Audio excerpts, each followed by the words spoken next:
The way that can be spoken of is not the constant way. The name that can be named is not the constant name. That's the opening of Lao Tzu's Tao Te Ching, one of the great wisdom tradition books. And I've been teaching piano now, oh dear, must be going on for sort of 30 years. And I wanted to do this video just for people who maybe teach music, or maybe you're a piano teacher. And what those words are alluding to is that there is not one way of teaching anybody. We have all these different kind of methods, the Kadai method, various other methods. In my experience, none of them work. Because as my old teacher Bill used to say to me, when one teach, two learn. And I think it's really important, while I'm musing here about piano teaching, that the most important thing you must do if I'm teaching here or online is that you must feel into what it is that the student actually loves. You must always play something that the student loves. You must teach them that. That is so important. Our job is to show them some great art and put that in their past, because there's a lot of music they won't be familiar with. But we must really, at all times, always teach them something that they absolutely love. We mustn't teach them classical music if they're a fan of pop music, and we must find various different ways. You will find this yourself. A student will come in, you will teach them a concept, another student will come in, you will teach them that concept, and they don't get that at all. So what you need to do is you need to apply a different architecture of thinking. You need to view it from a different perspective. Hegel, the great philosopher, he used to have this thing called the thesis antithesis. You know, you pitch yourself against yourself, and then you synthesize those ideas, so it brings in a higher perspective, if we like, the way that you might do it differently. So then you find a different way, because the way that can be spoken of is not the only way. And it's really, really important. So it's very important that in your lessons that you balance, for example, if a student likes pop music, it's very important that you actually show them how to play harmony, how to play chords, show them methods to do that. It's also important to show them technique. So for example, you know, there's a book here by the Associated Board called Pop Piano Performer. This book is lovely and it has some music in it and things. That's nothing to do with playing pop piano.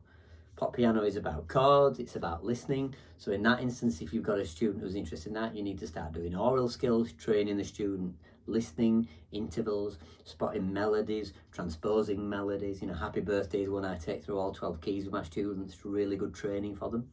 So it's really important. There is not just one way.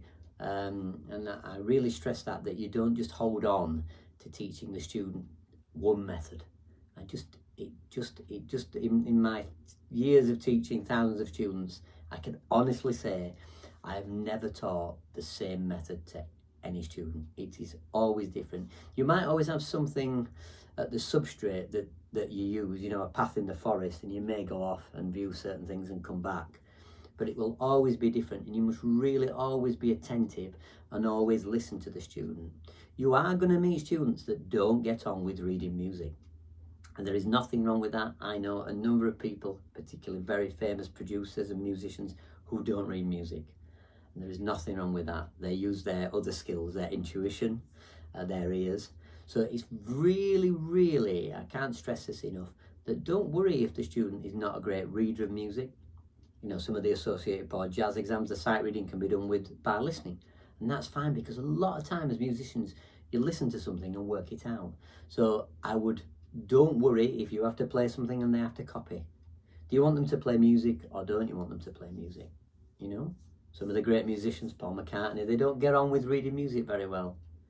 And I don't think anybody would disagree with me saying that McCartney and Lennon wrote some of the great songs.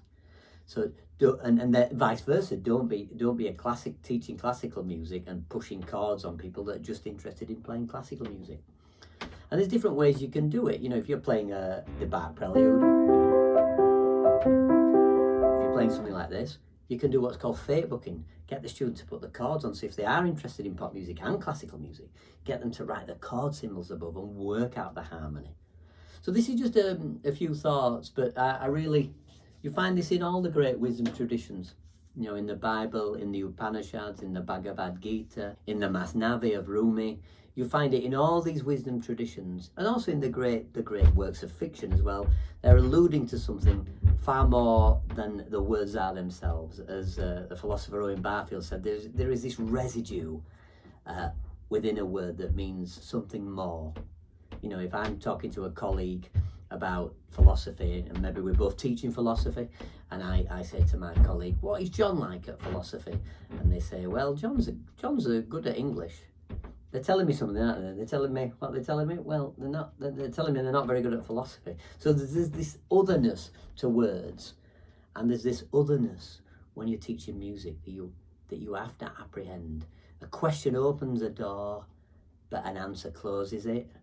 And a question and a statement sits somewhere between confirmation and denial. So it's really important that you listen to the questions. And there's nothing wrong, I say this to my students a lot, and this is the last thing I'll say. There's nothing wrong with asking your student to reformulate the question, or there's nothing wrong with saying, I think that's a bad question. And don't forget, language is just the finite being's perspective of reality. It's just a theory of what's out there, but it's an internal theory. It's not really telling us what's happening. So that's really important to remember. We don't know what we see what we know. So we have quantities out there, how much something weighs, and then we have what we call qualities. And there's a big difference between a quality of something and a quantity. 50 kilograms compared to 49 kilograms. What are we talking about there? So just remember that when you're teaching. If you're a budding music teacher or you're a seasoned music teacher, just remember this. It's very, very important. Thanks for watching. I've got a lot of education videos, so subscribe for more videos. It's just my random thoughts, no editing, about how to help people play this amazing instrument. Thanks for watching. Bye for now.